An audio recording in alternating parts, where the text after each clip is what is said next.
Look.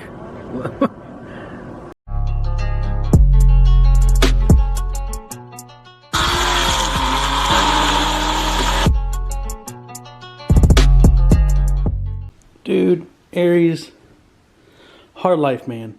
Hard life. I am jealous of you, sir. Anyway, on YouTube, so before we even jump into anything, shout out to my boy Car Measures. I appreciate you, man. We got your timepiece in, so let's look at that first.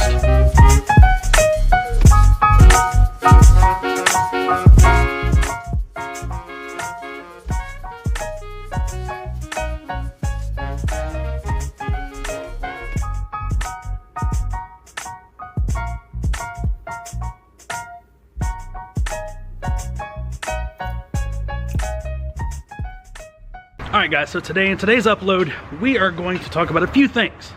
I'm gonna let you know there's gonna be some drama talk today, but we're gonna save that toward the end of the video because, well, some of you wanna watch it, some of you don't wanna hear me bitch, but I'm gonna give my opinion anyway.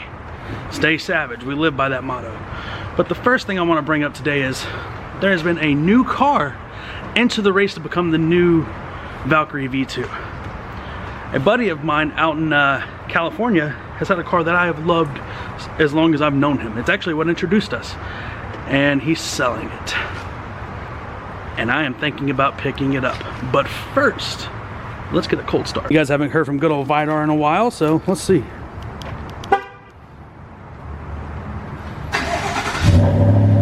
Ooh, lordy, lordy, lordy. Still sounds good. I still love these damn wheels and my drug dealer tent. Anyway, let's get in the truck.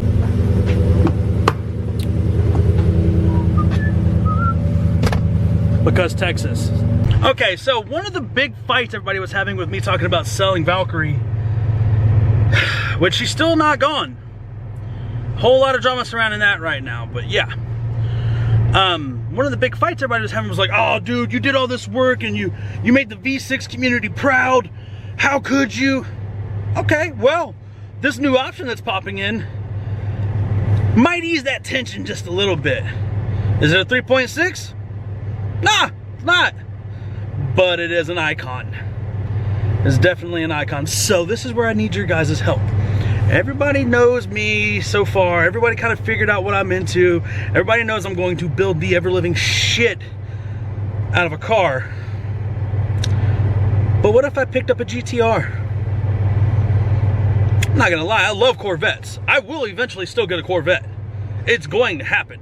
Especially if this channel keeps trending the way it's looking. By the way, we broke 7,700. Thank you guys, that's badass. That is absolutely badass. But the GTR R35, especially 2011 and up, or 2012 and up, excuse me, not the DBA or CBA. I don't know how all the classifications work. I got a lot of learning to do.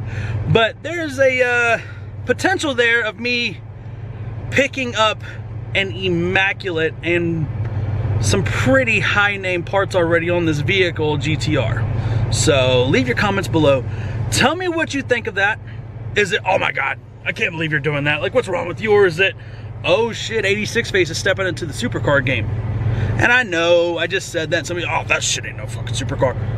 Okay, let me know when your Challenger goes around the Nürburgring in under 8 minutes. Don't worry, I'll wait.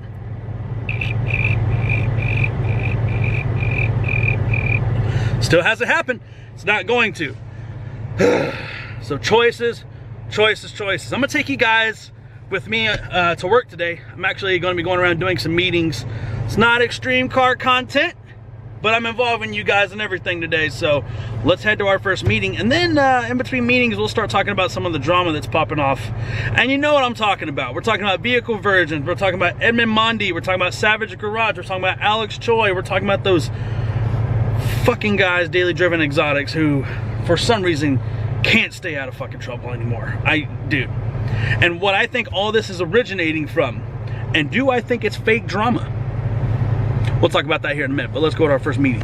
All right, so one meeting down, a couple more to go, but I wanted to start to dive into this whole DDE versus Alex Choi versus Savage Garage versus Edmund Mondi versus Vehicle Virgins versus Houston. Dude, it's outrageous at this point. It's just a whole conundrum of supercar channels they're just beefing with each other. And I mean, the main two now, it was originally Vehicle Virgins and Alex Choi, but it's kind of evolved now from that to Vehicle Virgins and DDE. And some of the things that are coming out about DDE are, for lack of a better term, pretty disheartening, especially as somebody who's been a fan of the channel for years, literally. The big thing that I'm kind of seeing right now, man, is like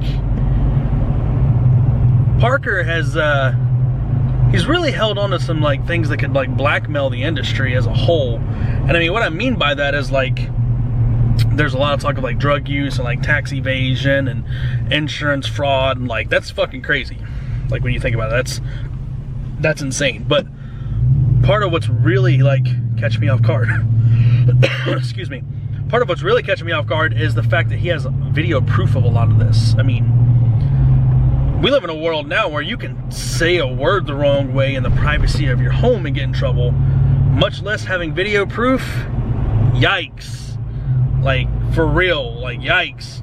And I mean, I've met Damon before in San Diego. And I mean, yeah, he was a bit of a dick, but at the same time, like, I get it. You're seeing 6,000 or 7,000 people at a time, and yeah, it makes you uncomfortable. I understand that. Now, the whole point of me talking about this bullshit, I really wish they wouldn't have aired it out over social media. And the reason why I say that is like, it's going to affect the car scene as a whole. Because I mean, now you've got groups picking one side over the other. It's ridiculous. And I mean, if it comes down to the accusations that Parker's trying to level against Vehicle Virgins turn out to be true, it's an entirely different can of worms that's going to blow up in absolutely everybody's face, almost all at once. I mean, if it comes down to its actual like tax evasion and stuff like that, he's not going to be welcome back in the United States. He could be looking at time. Like, it's just ugly. Here, hold on. So I had originally seen all this on a pretty cool channel I follow now that kind of keeps me up to date on everybody at once if I'm busy. Life Apollos. Great channel. That guy is super informative. Like, hey, hats off to you, man. Hopefully I'll be a big a channel as you one day. But here's my theory on all of it. And keep in mind, it's just a theory. I could be 100% wrong here. But the new Child Protection Act laws, okay? A lot of creators are starting to see a downward spiral as far as viewership.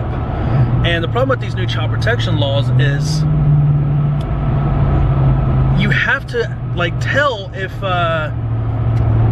the video you're making is made for children, because if it's not and it gets reported that a child watched it or multiple children watched it and it showed obscure behavior, language, and I think violence, something like that, that you could be fined. And yeah, we're not talking about a little bit of money, we're talking about a significant value of money. I think these creators have started feeling the remnants of that, and in a perfect world, I think they're just creating some drama to try to build the hype. I mean, it's a great marketing scheme, don't get me wrong, but with the amount of severe leverage it looks like Parker has on DDE as a whole, I'm not even gonna say as a whole, that he has on Damon Fryer, it's kind of far-fetched. So in an optimistic world, they're just trying to get views. In a pessimistic world, which, let's be serious, that's what we're in, this is going to turn into a legal battle, and it's going to forever change how things go. Now, I've always had a little bit of a disgruntlement with DDE, the way they drive their vehicles, and like, yeah, like here in Dallas, we recently, like last weekend, had somebody die in a takeover, somebody doing donuts, and he got ejected out of the vehicle and ran over. Like, it's insanity. So, I mean, I by no means condone the kind of dumb shit DDE does. And what I mean by that is like burnouts in the middle of the highway, or like they race a lot more. Or now, I mean, there's this whole talk too, and I kind of want to check in on this because I don't know if it's true, about Damon having diplomatic immunity, which would make a lot of sense considering some of his behavior on USA streets, especially in California, and how he gets away with a lot. Now, I'm not going to sit here and say that I am in Parker's corner, because he's had some pretty, how can I put this, different behavior lately. Like, does the guy just like mosh all the time? Have you heard his voice? Like, dude, like calm down a little bit, man. You're letting life stress you out a little too much, dude.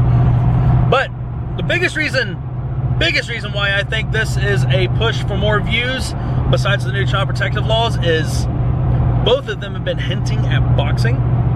Both of them have prior experience. I know Damon Fryer used to be a boxer himself.